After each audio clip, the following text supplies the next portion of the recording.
My dad is a scumbag. People in San Labeo say that behind his back. He drinks heavily, gambles, abuses women, and spends his days idling with a group of buddies in the western suburbs. He looks decent enough, but if the wind lifts, when it's just Elijah and me at home, he drinks a lot. After getting drunk, he smashes those empty bottles, scattering glass shards everywhere, and then makes me pick them up. Initially, I often ended up with cuts on my hands, but with time, I learned to be careful. I would collect the broken glass in plastic bags and throw them into the garbage bin outside Ruby's house. On the way, I would check for plastic bottles and cardboard. Passing by Levi's house, I'd hear his mom scolding him in the yard again. Look at Elijah, just a little ruffian, changing women every other day. Look at you, can't even afford to spend money on marriage. They'd stop talking when they saw me passing by. But I couldn't blame Levi. He's a disabled guy in his 20s, not very bright, and he spends his days whistling at passing girls with yellow teeth peeking out. Sometimes he'd go so far as to touch them, attracting the avoidance of the local girls and young wives. Who would want to marry him? I'd take the things I collected to our secret base with Ruby. Every few days, we'd go sell them, and the money would be kept by Ruby. She said when it's enough, she'd take me to find her mom. Ruby, my older sister, is 17 years old, and her house is on the slope next to mine. 2 years ago, her mom and dad went to work in Shenzhen and ran away with someone from Hubei. Since then, her dad never came back. I shouted for Ruby at the door, and it took her a while to lazily open it. Her hair was a mess, like a bird's nest, and she fumbled with her clothes as she walked, with Carter trailing behind. Ruby, can you come out for a moment? Suppressing my sadness, I tilted my head upward. I'm going to die, and I need to bid farewell to Ruby seriously. I hate leaving without a word. Mom left without a word. 3 years ago, Grandma fell, closed her eyes, and never spoke again. A day later, she was gone too. They all disappeared from my world decisively, without leaving a word. At first, I missed them a lot, but then I started to hate and gradually believed Elijah's words, I am the most detestable person in the world. What's wrong with you? Ruby noticed my abnormality, shrugged off Carter's arm, and ran over. I cried, lifting my coat to show her my pants dyed red. I think I might be dying. Elijah made me stand all night, and I didn't sleep until dawn. My stomach hurts so much, and there's a lot of blood, and I can't wipe it clean. Ha ha ha. Ruby laughed so hard that she couldn't straighten her waist. You're dying because of this? I was blurred by her laughter.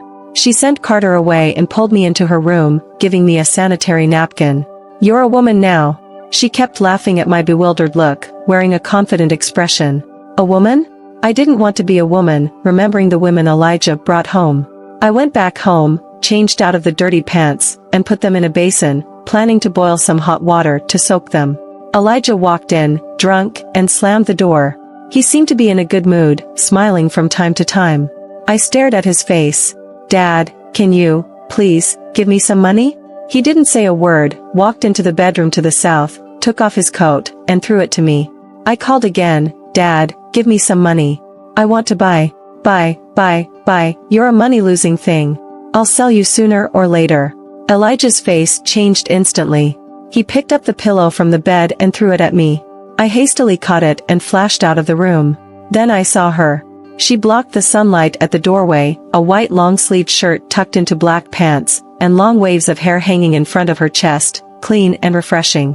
Completely different from the heavily made-up and flashy short-skirted appearance I saw that night. It took me a bit of effort to recognize her, but she seemed to not remember me. She smiled slightly at me, and a few fishtail wrinkles gently lifted at the corners of her eyes.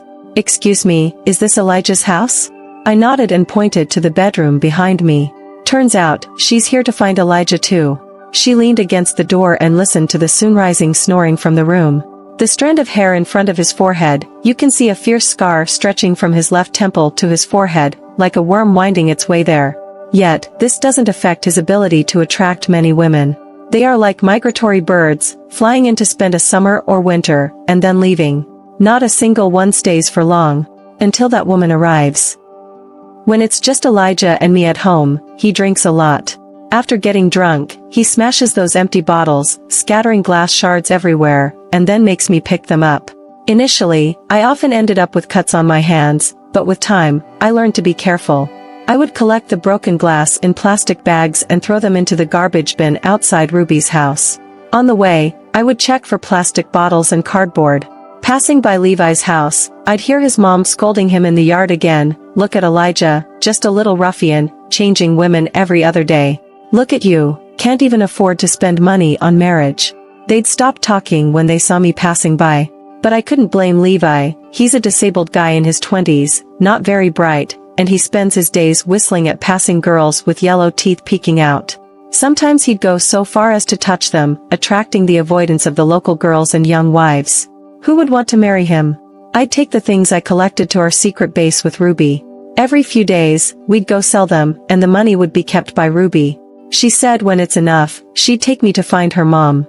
Ruby, my older sister, is 17 years old, and her house is on the slope next to mine. 2 years ago, her mom and dad went to work in Shenzhen and ran away with someone from Hubei. Since then, her dad never came back. I shouted for Ruby at the door, and it took her a while to lazily open it. Her hair was a mess, like a bird's nest, and she fumbled with her clothes as she walked, with Carter trailing behind. Ruby, can you come out for a moment? Suppressing my sadness, I tilted my head upward. I'm going to die, and I need to bid farewell to Ruby seriously. I hate leaving without a word. Mom left without a word. 3 years ago, Grandma fell, closed her eyes, and never spoke again. A day later, she was gone too. They all disappeared from my world decisively, without leaving a word. At first, I missed them a lot, but then I started to hate and gradually believed Elijah's words, I am the most detestable person in the world. What's wrong with you? Ruby noticed my abnormality, shrugged off Carter's arm, and ran over. I cried, lifting my coat to show her my pants dyed red. I think I might be dying. Elijah made me stand all night, and I didn't sleep until dawn. My stomach hurts so much, and there's a lot of blood, and I can't wipe it clean. Ha ha ha. Ruby laughed so hard that she couldn't straighten her waist. You're dying because of this? I was blurred by her laughter. She sent Carter away and pulled me into her room, giving me a sanitary napkin. You're a woman now. She kept laughing at my bewildered look, wearing a confident expression. A woman? I didn't want to be a woman, remembering the women Elijah brought home. I went back home, changed out of the dirty pants, and put them in a basin, planning to boil some hot water to soak them. Elijah walked in, drunk, and slammed the door. He seemed to be in a good mood, smiling from time to time. I stared at his face. Dad, can you, please, give me some money? He didn't say a word, walked into the bedroom to the south, took off his coat, and threw it to me. I called again, Dad, give me some money. I want to buy. Buy, you're a money-losing thing. I'll sell you sooner or later. Elijah's face changed instantly. He picked up the pillow from the bed and threw it at me. I hastily caught it and flashed out of the room. Then I saw her. She blocked the sunlight at the doorway, a white long-sleeved shirt tucked into black pants, and long waves of hair hanging in front of her chest, clean and refreshing. Completely different from the heavily made-up and flashy short-skirted appearance I saw that night. It took me a bit of effort to recognize her, but she seemed to not remember me. She smiled slightly at me, and a few fishtail wrinkles gently lifted at the corners of her eyes. Excuse me, is this Elijah's house? I nodded and pointed to the bedroom behind me. Turns out, she's here to find Elijah too. She leaned against the door and listened to the soon-rising snoring from the room. I boiled the water and was about to pour it into the basin when she suddenly stopped me. This should be washed with cold water. Then she looked me up and down. Oh, so you're a girl. She took off the hair tie on her wrist, naturally tied up her hair behind her head, and said, I'm Taylor. She rolled up her sleeves, bent down, and poured cold water into the basin to wash the blood-stained pants and Elijah's coat. Then she hung them on the clothesline outside, turned to instruct me to make a cup of brown sugar water, and watched me drink it before saying, Be careful not to catch a cold these days. I smiled bitterly in my heart, and for a moment, I seemed to see a halo above her head. In fact, every woman who initially comes to find Elijah more or less has a halo, that seemingly motherly halo. Perhaps they think that being good to Elijah's daughter will make him happier? But their calculations are all wrong. Although Elijah is my dad, he hates me. He believes that his excellent genes should be passed down by a son, and I happen to be a girl. He raised me like a boy, always dressed in gray-blue clothes, with short hair. He didn't allow me to cry or act spoiled. But he couldn't hide the fact that I would eventually grow into a woman. It's a joke. Taylor rolled up her sleeves and started cleaning up the messy room that Elijah made. Why do you need money? Maybe my indifference made Taylor uncomfortable. Her voice was also cold. To buy sanitary pads. She paused for a moment, took out a dark red wallet, pulled out a 5 yuan bill, thought for a moment, and pulled out another one, handing it to me. Do you know you need to buy 2 types, for day and night? I shook my head. Well, forget it. Let's go together. So, we went to the nearby store and bought 2 packs of sanitary pads, and she also taught me how to use them. Is it your first time? Yeah. She looked up at me, with a hint of pity in her eyes, said nothing, turned around, and started cooking. When Elijah woke up, Taylor had already prepared 2 dishes and a soup, and she invited me to sit at the table. Steamed mandarin fish, stir-fried oil wheat vegetables, seaweed egg drop soup. Elijah came out with a messy hairstyle, saw the overly clean house, and the decent dishes on the table. His surprise was no less than mine. He turned around, put on a shirt to cover the stained big vest from last night, then scratched his head and grinned at her. Taylor, how did you find your way here? He kicked a plastic stool, and I quickly picked up the bowl and went back to the room. Later, Taylor came over and handed me half a bowl of dishes. I guessed that Elijah liked Taylor at that time. Taylor was beautiful, gentle, good at cleaning and cooking. What man wouldn't like her? Even though she was not very young, she was completely suitable for Elijah. But I didn't know why Taylor would like a man like Elijah. This question bothered me for too long. I don't understand why so many women threw themselves into Elijah's arms like moths to a flame and then left crying. They didn't know the terrible side of Elijah. After Grandma died, despite his indifference to me, I had no choice but to move in with him. At that time, I had no friends, and the one accompanying me was a dog named Huang that Grandma raised. I always brought it in and out.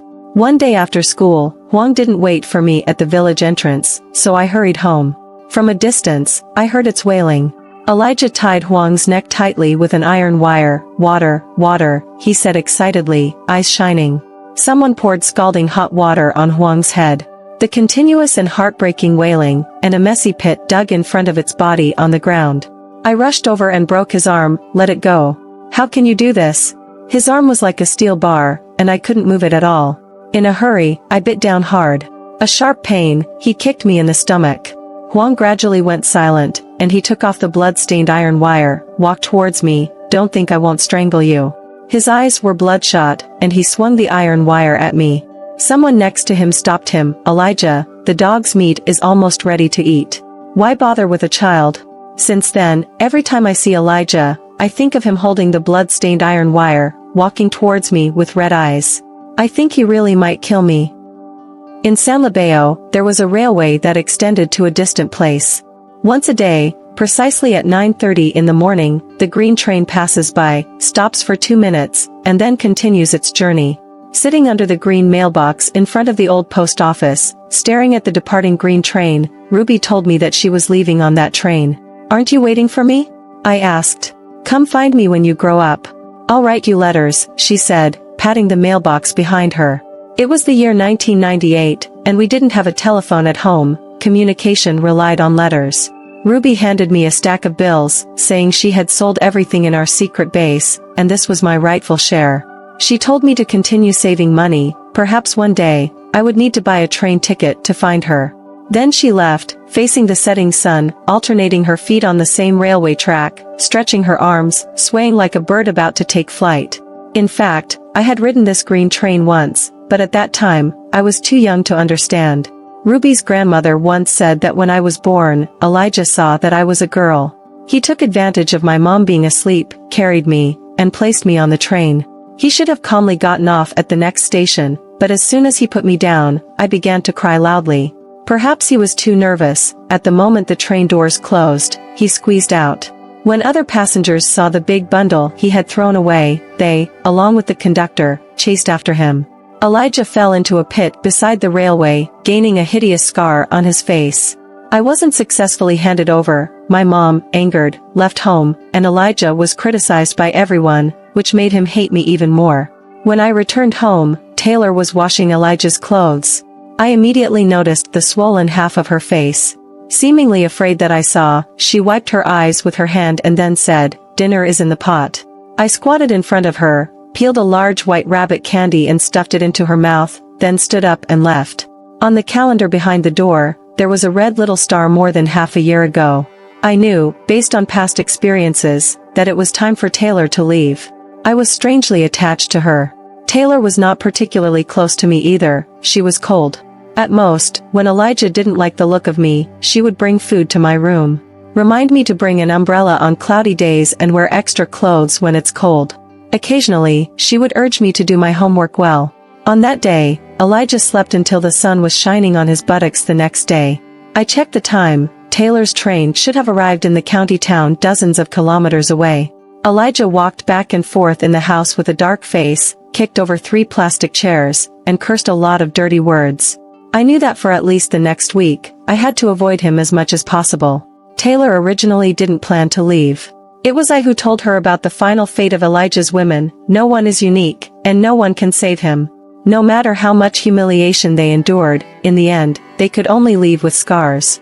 I gave Taylor the stack of bills and told her to buy a train ticket to leave, otherwise, in a few days, Elijah would not only snatch her money but also slap her. Taylor took out a pink floral dress from her bag and gave it to me. With a light shake, the pleats at the hem rolled up like waves.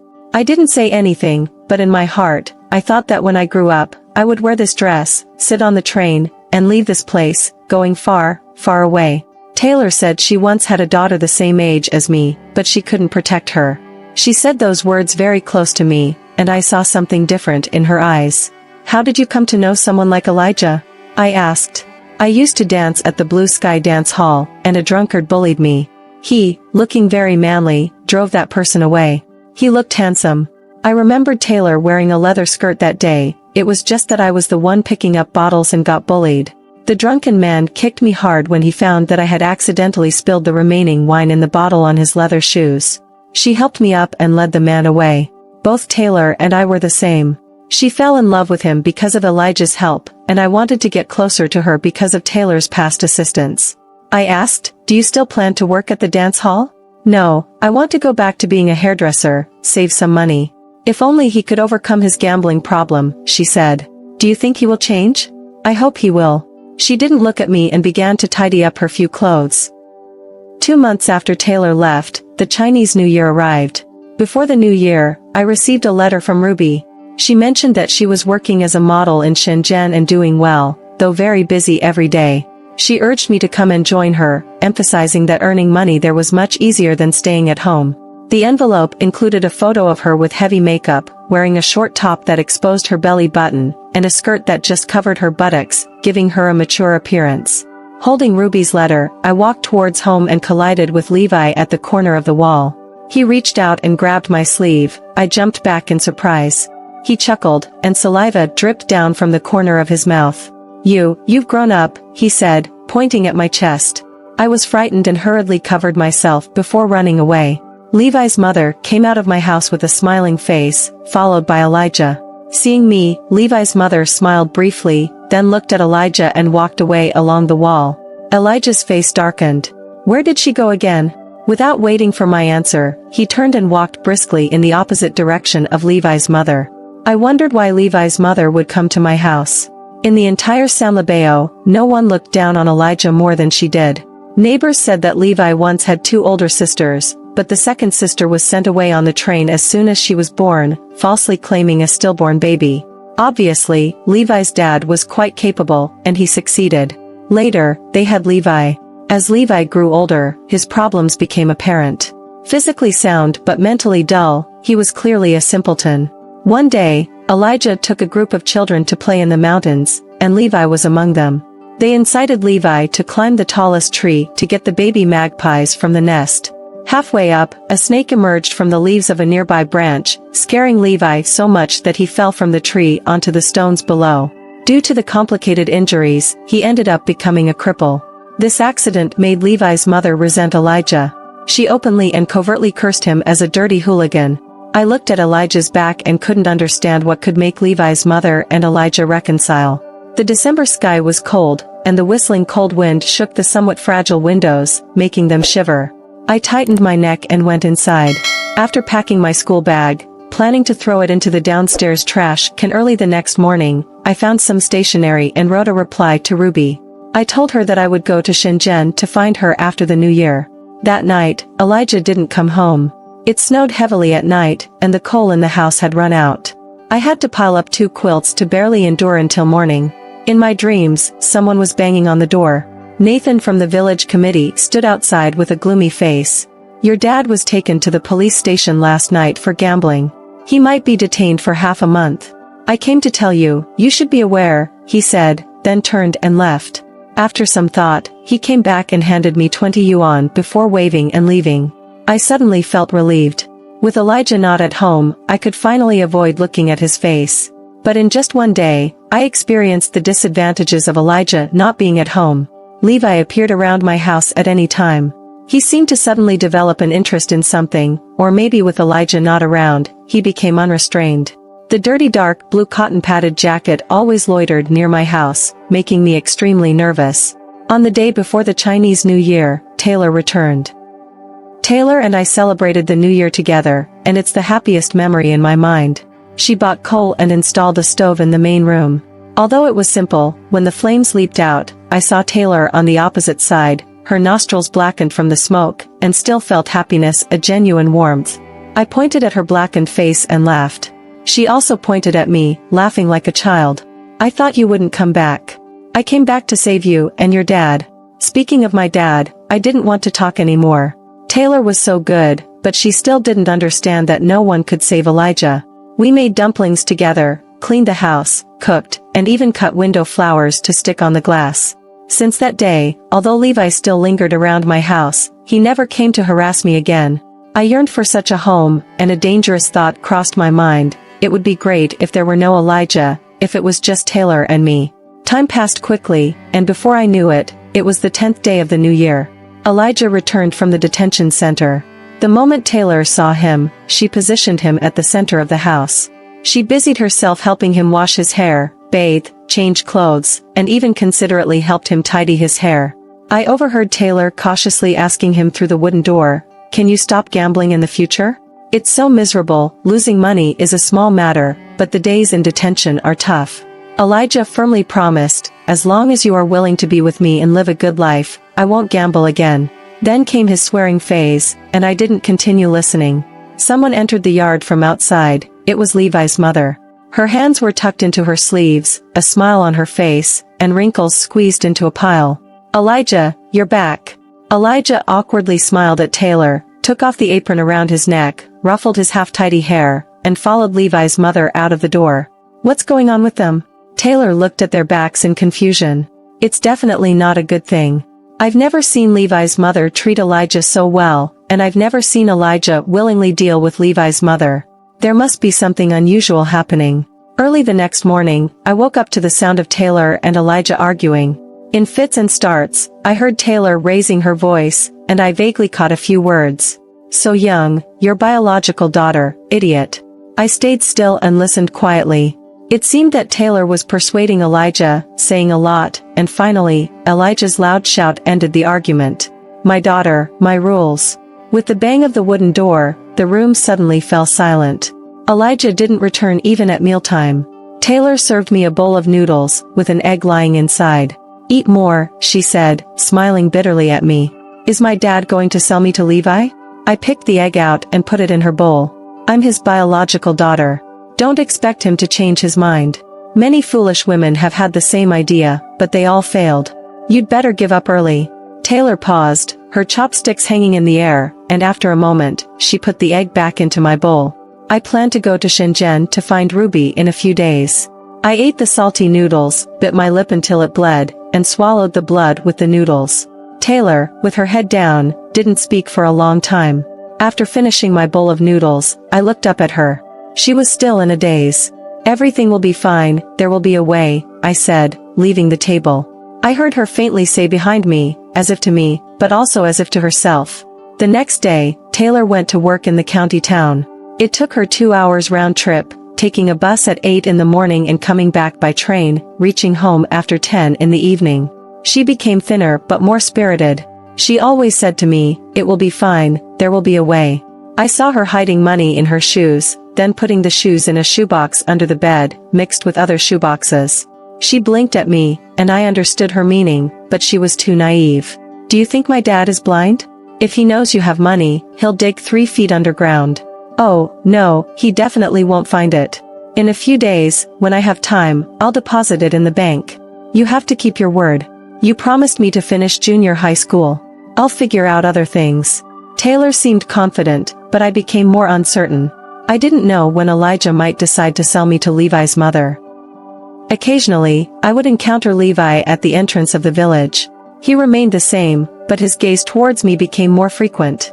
One day, I approached him tentatively. He immediately grinned, wiping his nose with his sleeve. You've grown up, he said, reaching out to pull me closer. What did your mom tell you? I stepped back, and he followed. Don't let you know. He continued to grin foolishly, and saliva flowed down the corner of his mouth, creating a shiny streak on his shirt. Who told me not to know? Your dad. Then I know too. Did your mom give your dad 30,000? No, you're wrong. He laughed, his eyes squinting, and his yellow teeth awkwardly occupying half of his face. I felt more and more disgusted and turned to run away. I'm definitely right. You're a fool, you don't know anything. I know. I'm not a fool. It's 50,000, 50,000. My mom gave your dad 50,000 to sell you to me as a wife.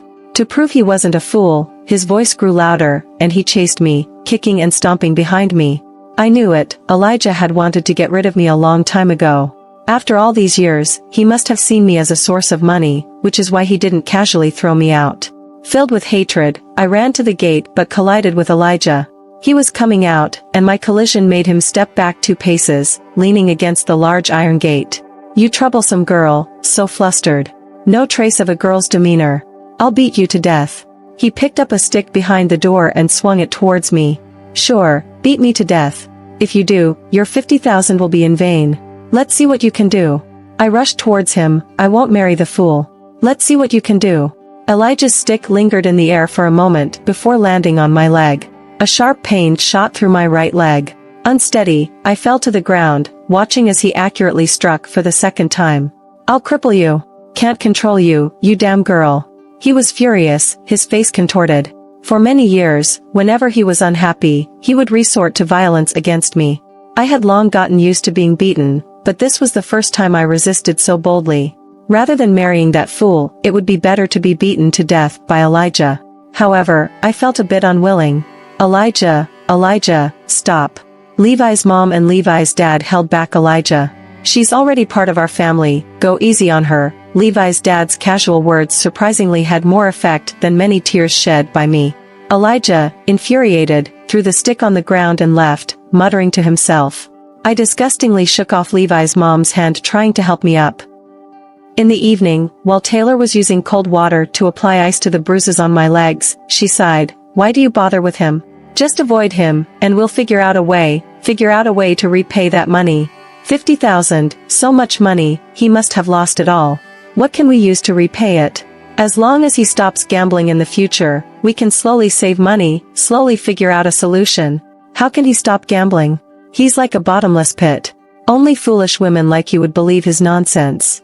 I angrily threw the stack of money in front of Taylor. I took it from his pocket before he hit me. Seeing Elijah's bulging pockets, I thought that he must have discovered the location where Taylor hid the money.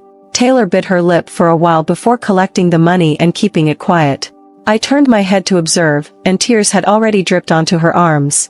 In the silent night, the poplar trees outside swayed their lush branches, like demons slowly approaching. The light in the neighboring room was turned off very late. Taylor must have been thinking a lot. She had a way out, but I didn't.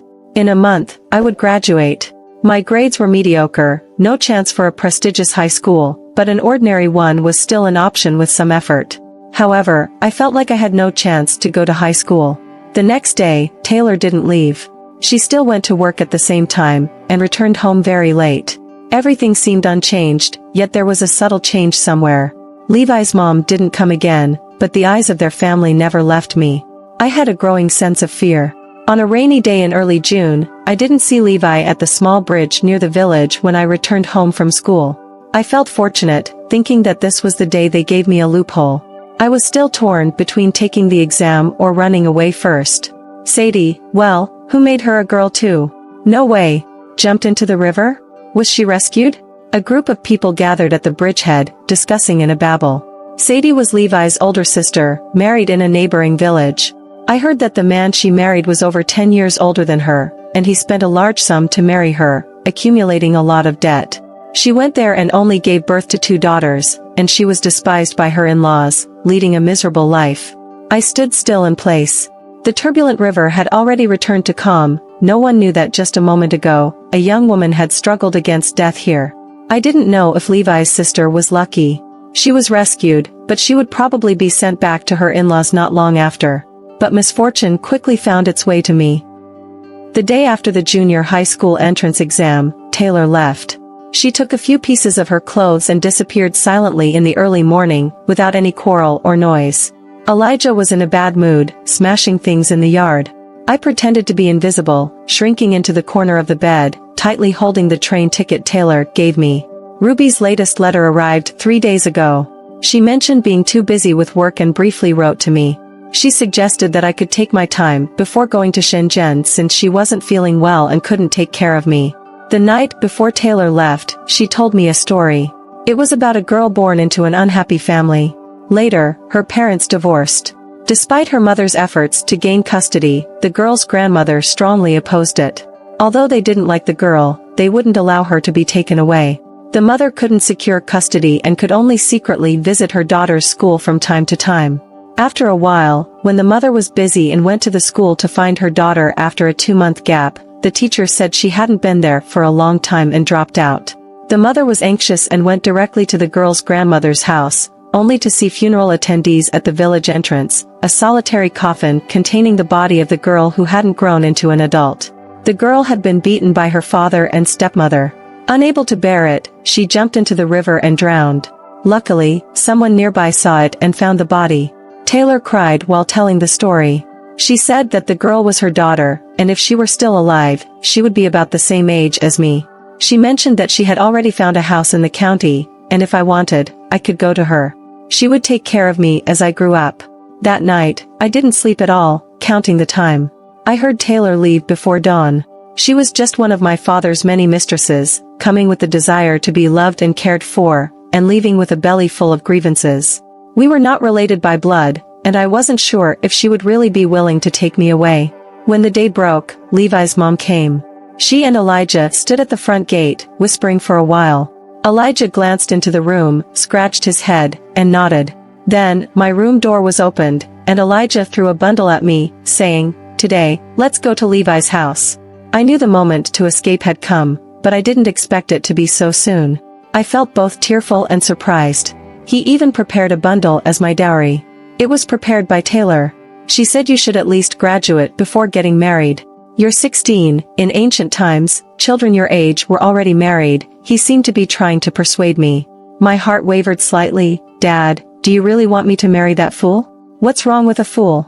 His family is considered the wealthiest in our San Labeo. He became excited, his face turning red. Don't be ungrateful. Hurry up and change your clothes. I was terrified, with my heart pounding. I only had time to keep that train ticket close to me. The loud drumbeat exploded at the door, and a group of people rushed in, helping me change into a bright red wedding gown. They pushed me out the door, walking along the dirt road to the west. Behind me, a group of children made noise and commotion. I felt like a puppet, being pushed along in the crowd. I regretted not escaping earlier. Now, my chance might only come once. If I couldn't escape, what should I do? Levi's new clothes were crisp and neat, but the cuffs were stained with snot. He grinned and approached, his dark face shining with oil, and the snot flowed to the edge of his lips. He kept calling wife as he gradually got closer. My nerves were stretched to the limit, and my mind was filled with thoughts of how to escape. My heart was pounding relentlessly, and Levi's yellow teeth were almost touching my face. I smelled an unpleasant odor. The clock on the wall showed 9:25, and time passed with every beat of my heart. I could run to the train station in 3 minutes and catch a train, but surely someone would stop me. So, should I use Levi to my advantage? I was at a loss, and my mind buzzed. I pushed Levi's face aside, and he suddenly grabbed my hand and forcefully pressed it against his lips. I felt nauseous, and the well-prepared words in my mind were overturned. I pushed Levi away with force. He staggered backward, hitting the door. He was about to cry, but I pushed him away and rushed out of the door. There were many people in the corridor, and red wedding decorations were everywhere. I sprinted, but my arm was firmly gripped by a pair of hands. Elijah stared at me with bloodshot eyes, and the scar on his forehead looked ferocious. "I warn you, don't embarrass me. What I say is like water thrown out," he said, his eyes burning red. "Let me go, let me go." I kicked and struggled. The sound of wheels rolling on the tracks came from afar, approaching gradually. I didn't have time to cry. The clock's hands kept turning in my mind. Probably 5 more minutes. I desperately moved my arms. "Please, please, let me go. Let me go." A crisp sound echoed, and my head buzzed. The long whistle of the train gradually faded in my mind. Everything disappeared quickly. 2 minutes, how short could they be? I only had time to take a deep breath and shed a few tears. I remembered what Taylor had said, with me, everything would be okay. I couldn't feel the pain on my cheeks. I thought I was smiling. After all, I was destined to be hated by the whole world. I was dragged into the house, and the door was closed. It was noisy all around, but it seemed like I couldn't hear anything. I had used up my last strength and didn't want to move. At that moment, I remembered Levi's sister, the woman who jumped into the river without hesitation. I recalled the girl Taylor mentioned. Perhaps we were all the same. In a daze, someone shouted loudly, someone cried, someone opened the door, and 2 people in uniforms reached out to me, saying it was all over, and I shouldn't be afraid. I hesitated to reach out my hand. "Don't be afraid, don't be afraid." Taylor held me tightly in her arms. The warmth of her body transmitted through our clothes, gradually dispelling my trembling. I followed her as we walked out the door. Outside the door, the sunlight was dazzling, and the poor-quality red carpet became worn and tattered amid tearing and trampling. The bright red wedding characters were scattered by the wind. I could hear Levi's mother wailing, Levi's father cursing, mixed with Levi's giggles and Elijah's swearing. "If you have the guts, never come back." I followed Taylor to the county town. She mentioned that she didn't expect me to get married so quickly and hastily. Fortunately, on the way, she met someone from the village who told her about Levi's family holding a wedding, so she went to report it. Later, Taylor got a job at a barber shop, working early and returning late. I had nothing to do at home, so I could only study and read books as she requested. On the day the report cards were issued, I went to the school. Surprisingly, I managed to get into an ordinary high school in the county with borderline grades. Taylor was even happier than I was. She had a bit of alcohol and told me to study hard, strive to get into college, and go wherever I wanted in the future. On the day of high school enrollment, I passed by a hospital and saw a figure flash by, resembling Ruby. I ran over to catch up with her, wading through layers of people, and saw her entering the gynecology department. I waited for her at the door for a long time, and she finally came out, looking weary and exhausted. I called her a couple of times before she reacted. "I'm pregnant," and Carter disappeared. He took all my money. Her gaze seemed to be fixed on a distant place for a long time. Finally, she lowered her head and muttered to herself, "Luckily, you didn't go." I didn't dare to ask her whether she still intended to go. I just heard her saying that she hadn't decided whether to keep the child. Facing the noonday sun, she walked towards the direction of Three Lee Fortress. I wanted to stop her, to tell her that everything would be okay. I opened my mouth, but I couldn't say a word. Epilogue. In the fall of 2002, I got into a second-tier university in the northern part of the country, majoring in electrical engineering. On the day of enrollment, Taylor accompanied me. She rented a storefront near my school, decorated it simply, and opened a barber shop. After that, we settled in the coastal small town. In 2008, I once met a fellow villager who told me about Elijah's situation. He mentioned that Elijah had a few more relationships afterward, but none lasted. He was now alone, still drinking heavily. After one drunken episode, he fell into a water ditch near a rice field, injured his leg, and now had to rely on a crutch to walk. However, he never mentioned me again.